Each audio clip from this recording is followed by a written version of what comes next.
Pitty Beats here from Pop Turn. It's been to Lauren Ash about her new EP, Saddest Christmas, which is available via Wax Records, wherever you listen to music. Welcome back to the show. It's so good to see you again. Thank you so much. It's so great to see you. I mean, it's so crazy because I feel like there's always this, like, I'm going to cut a record, I'm going to make a song. And then it's kind of like, what kind of song is it? And then it becomes a holiday song, right? I'm sure it's like a multi-step thing, right, basically? Yeah, absolutely. I had kind of started like exploring and experimenting with music earlier in the summer, and I released an original song and then a cover. And then this kind of came out of like, what's next? Like what, I had gotten some interest from Wax and it was like, what do you want to do? And I love Christmas so much, but I also love this kind of genre of music that I've been playing around in, that it was like, it felt like it kind of just made sense. I got a little bit of like Avril Lavigne vibes a little bit when I was listening to some of it. I'm like, totally. It's definitely that like late 90s, early 2000s, like pop punk, emo, whatever you want to like, however you want to label it. But yeah, definitely that's making a comeback right now. Blink's got a new record, Green Day. I mean, it's the time for that right now. It is. And I couldn't be happier. That was my genre. Like Blink is like one of my favorite bands of all time. I've already got tickets to 2 of their shows for next year. I'm loving that new album. Yeah, it's so great. And listen, Green Day was one of my favorite bands also when I was a little bit younger. And so, yeah, I just think for me, it's like, it is an exciting time, and it's an exciting time to be a part of something that was so special to me, and now is like, is resonating with people all over again. 100%. The 3-song EP, Saddest Christmas, is out now. It's easy to plug now. Like, where can you listen to it? Wherever you stream your music, right? Like, I know. It's like you guys all have it. Everyone has something. You got Spotify, you got Apple Music, you got Amazon, you got YouTube, you got something. There's a way to listen. The title track, Saddest Christmas, is the original song, but then there's 2 kind of cover reimaginations on this EP as well, right? Yeah, there's All I Want for Christmas Is You, the Mariah, hit, obviously, and White Christmas, which I think is kind of one of the most iconic Christmas songs, certainly for me anyway. So they felt like kind of like 2 different ends of the Christmas music spectrum to me. It was kind of like nodding to 2 different things, which felt like a good mix between those 2, and then the original as well. You release the EP at the end of spooky season, where we're getting close to not so spooky season and what they call happy season, or trying to be happy season. Yes. What is it interesting to think about the longevity of the record, where people are maybe going to start, listening to it around now, and like in the US around America's Thanksgiving, and then it's going to resurge again in December? Like, have you thought about that at all? Yeah, it's interesting because you kind of have to, just by the way that the Christmas music schedule works, I've learned, is you have to kind of get it out there mid-October, which does feel... Listen, I listen to Christmas music year round. I love Christmas. I have a Christmas tree up in my house, 365. That is the truth. So for me, I was like, oh, this isn't weird. But I was thinking about that I was, people have been really enthusiastic. There's been, a lot of people reaching out, which is lovely. But I was like, I think come November 1st, that's when this thing might really start to make some headway. So it definitely feels like, the holiday season, I think, is November 1st on for a lot of people. Some people start it again. Yeah. In the States, it's definitely as of American Thanksgiving, the holiday kickoff. But I have thought about that. And I was like, it'll be so cool and nice to kind of like see what kind of happens with it and see how the EP does, because I think it is one of those things that definitely does have that. And then also every year, that's the cool thing, is that it's like, there is this kind of ability for rebirth and new life every, come fall. It becomes evergreen. Absolutely. Yeah. Yeah. But you know what? Saddest Christmas is a good, like what we said, like early pop punk song. I mean, it's about Christmas, but it's a good song. Like, I feel like you can listen to that all year round. Let's be honest. Thank you. I agree. Like, it doesn't, like, the other ones definitely are more into the, pop punk Christmas genre. 100%. Like there's Jingle Bells. We have kind of like more of that stereotypical. I'm not happy that you're sad this Christmas, though. I just want to make that clear. I appreciate that. Listen, but you know what? I really wanted to write a song because I love Christmas so genuinely, but it's such a complicated holiday. 100%. The timeline seems stressful too, right? Like when trying to go back home and everything. Yeah.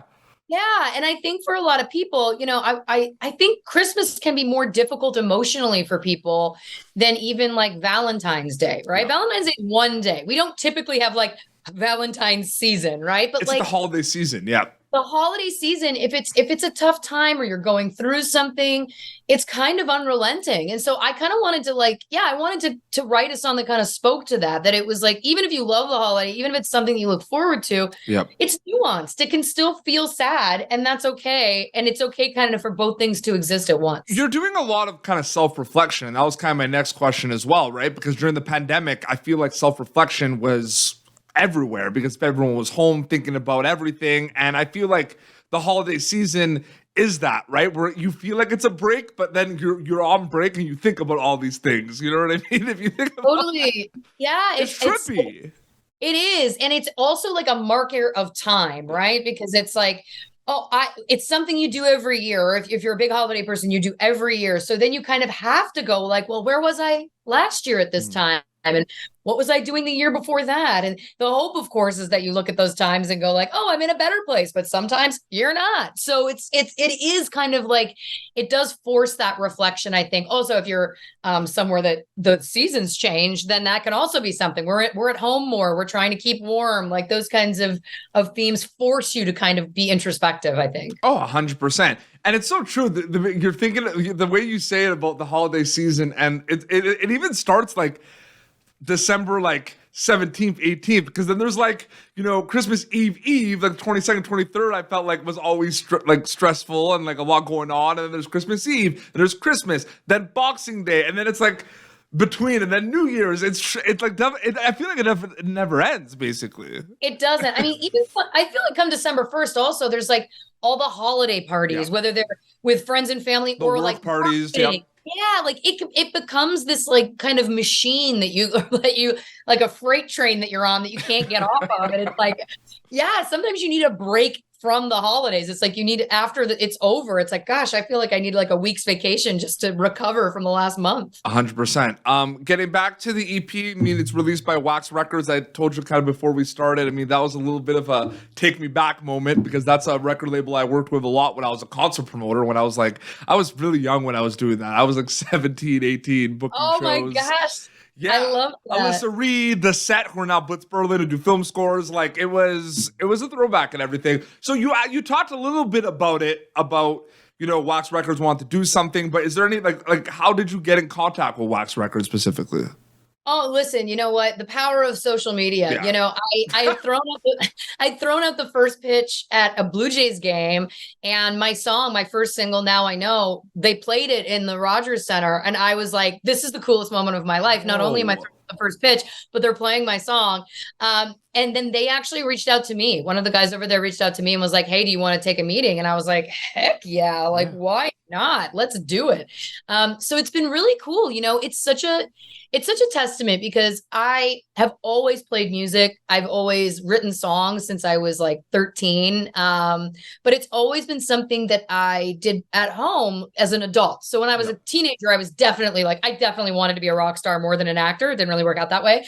But as an adult, I've always written music, and it's been a very kind of like private thing that I think I always felt like, you're not the best songwriter. You're not the best singer. You're not a great guitar player. So I never really put myself out there in that way. And this was the year that I was like, I'm not going to do that anymore. I love doing this. You know, I did a concert for my birthday of cover songs with a full band, and it was the best night of my life. And I was like, I want to why wouldn't I try to capture that feeling? If something makes me feel this alive and joyous, I was like, I got to do this. So it's been like such a cool journey in a relatively short amount of time for me. Yeah, for sure.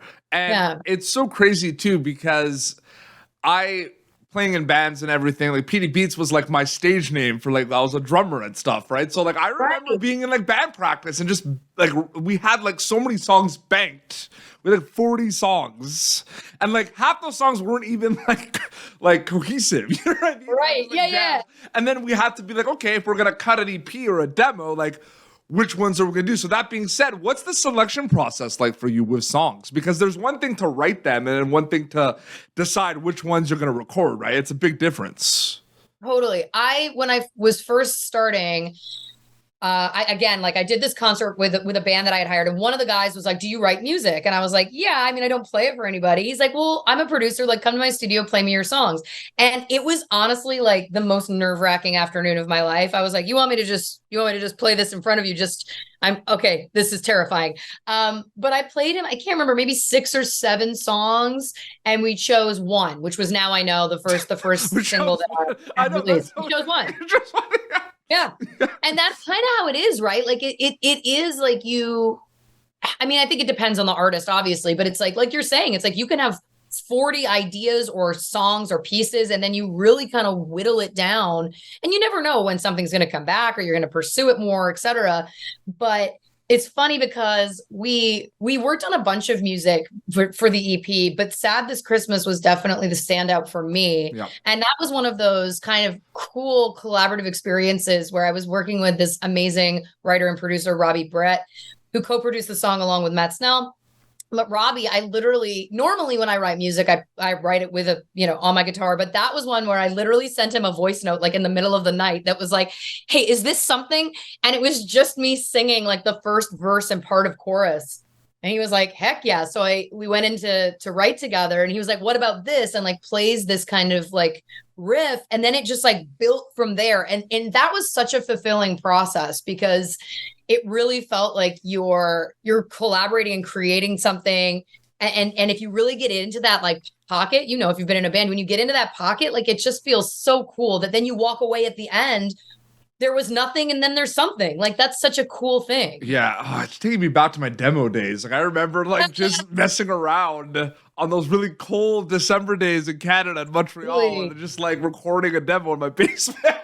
I love that. But that's what's so important, right? Like, again, I think I wish that I had done this sooner. I wish that I had not just embraced the fear so much. I wish that I had done exactly that. And especially now, it's like, you can create music yourself. You can collaborate with people over Zoom. You can there's so many more opportunities than there was when we were kids, that it's like, 100%. It's an exciting time. I think it's an exciting time in music. And also it's crazy because on Pop Alternative, like I'll interview a lot of bands that I grew up listening to. And it's like a really trippy, but also like emotional moment, Lauren, to be honest with you, because a lot of these bands like Yellow Card, All American Rejects, Let's On Fire, like I had tough times with like bullying and stuff. Like those bands helped me like through a lot of times, right? So it's like it becomes one of those like situations where I don't know what type of person I'd be like if I didn't have that music. You know what I mean?